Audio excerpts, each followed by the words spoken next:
September 23rd, 2025. In New York City this morning, the United Nations opened its General Assembly, marking the 80th anniversary of the establishment of the United Nations itself. The day began with a general debate, the meeting in which heads of state and government outlined their positions and priorities in an era of changing and complex global challenges. Secretary General of the United Nations, António Guterres, opened the debate, reminding the audience that leaders who had lived through the horrors of World War II had created the organization to prevent another such conflagration by establishing cooperation over chaos, law over lawlessness, peace over conflict. It was, he said, a practical strategy for the survival of humanity. 80 years on, he said, we confront again the question our founders faced, only more urgent, more intertwined, more unforgiving. What kind of a world do we choose to build together? He warned that we have entered an age of reckless disruption when the principles of the United Nations are under siege.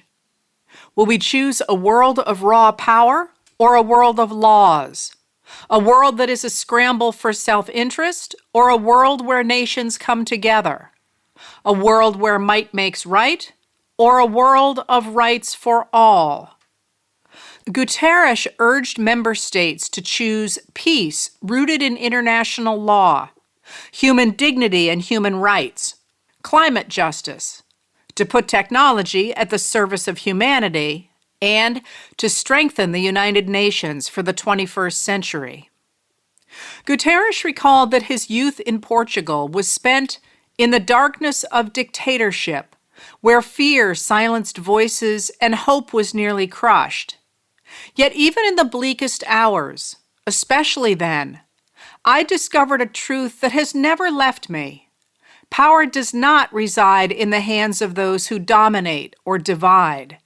Real power resides from people, from our shared resolve to uphold dignity, to defend equality, to believe fiercely in our common humanity and the potential of every human being. I learned early to persevere, to speak out, to refuse to surrender no matter the challenge, no matter the obstacle, no matter the hour. We must and we will overcome. President Donald J. Trump also addressed the gathered world leaders, guests of the United States.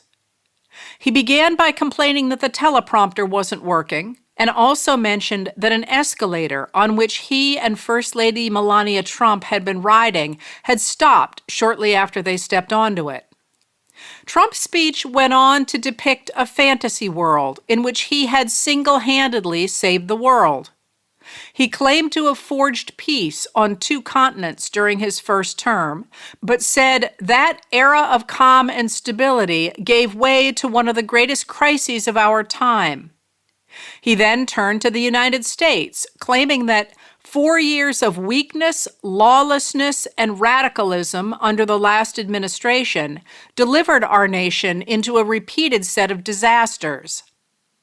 1 year ago, he said, our country was in deep trouble. But today, just 8 months into my administration, we're the hottest country anywhere in the world, and there is no other country even close. America is blessed with the strongest economy, the strongest borders, the strongest military, the strongest friendships, and the strongest spirit of any nation on the face of the earth. And that was the frame for the next hour of rambling boasts and insults. Trump claimed that he had reversed the economic calamity left by former President Joe Biden.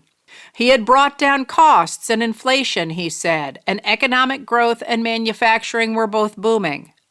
He claimed that in his 4 years, Biden had attracted less than $1 trillion in investment, while he had secured $17 trillion. Tax cuts and deregulation had, he said, made the U.S. the best country on earth to do business. In my first term, I built the greatest economy in the history of the world, he said. We had the best economy ever, history of the world, and I'm doing the same thing again. But this time it's actually much bigger and even better. The numbers far surpass my record-setting first term. Trump claimed, on the world stage, America is respected again like it has never been respected before. You think about 2 years ago, 3 years ago, 4 years ago, or 1 year ago, we were a laughingstock all over the world. He claimed that his administration has negotiated one historic trade deal after another, and that in a period of just 7 months, I have ended 7 unendable wars. They all said they were unendable. You're never going to get them solved. No president or prime minister, and for that matter, no other country, has ever done anything close to that, and I did it in just 7 months. It's never happened before. There's never been anything like that. Very honored to have done it. He went on, it's too bad that I had to do these things instead of the United Nations doing them. And sadly, in all cases, the United Nations did not even try to help in any of them. I ended 7 wars, dealt with the leaders of each and every one of these countries, and never even received a phone call from the United Nations offering to help in finalizing the deal. All I got from the United Nations was an escalator that on the way up stopped right in the middle. If the First Lady wasn't in great shape, she would have fallen. But she's in great shape. We're both in good shape. We both stood. Then he turned back to the United Nations. That being the case, what is the purpose of the United Nations? The UN is such tremendous potential. I've always said it. It has such tremendous, tremendous potential, but it's not even coming close to living up to that potential. He claimed that everyone says that I should get the Nobel Peace Prize, and after detouring into a complaint that the United Nations had not chosen him to renovate the UN complex years ago, he attacked the UN for not solving the problems it should, as well as creating new problems for us to solve. Then he turned to the white nationalist program of his administration. He blamed uncontrolled migration for ruining your countries and blamed the United Nations for funding that migration.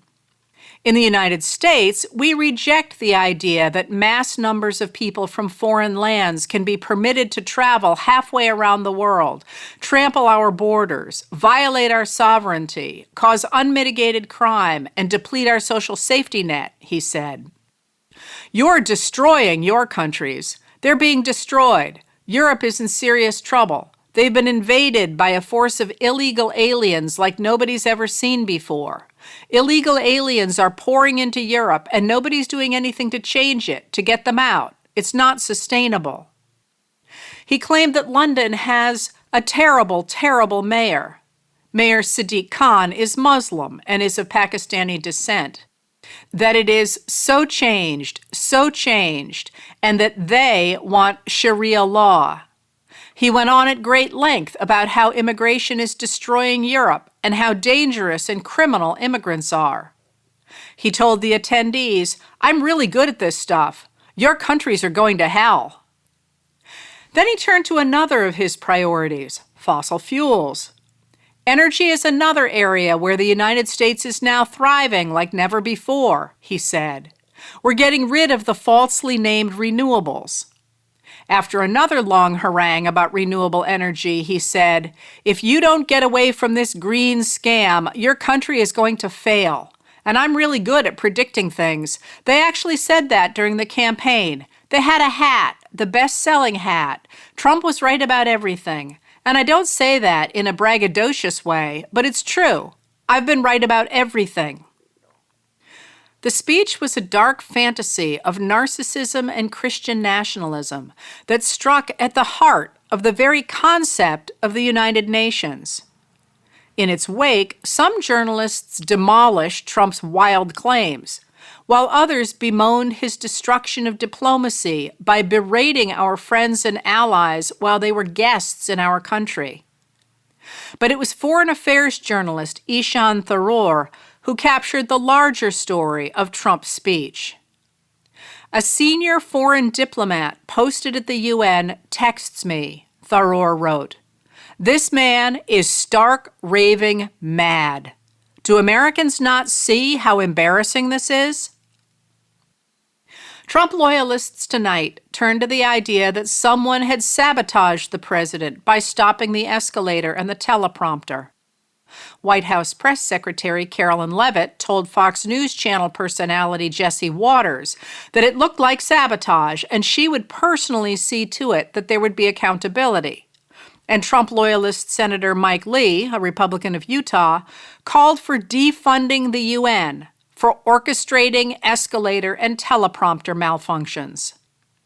The United Nations correspondent for the Associated Press, Farnoosh Amiri, reported that a UN official said the UN understands that someone from the president's party who ran ahead of him inadvertently triggered the stop mechanism on the escalator.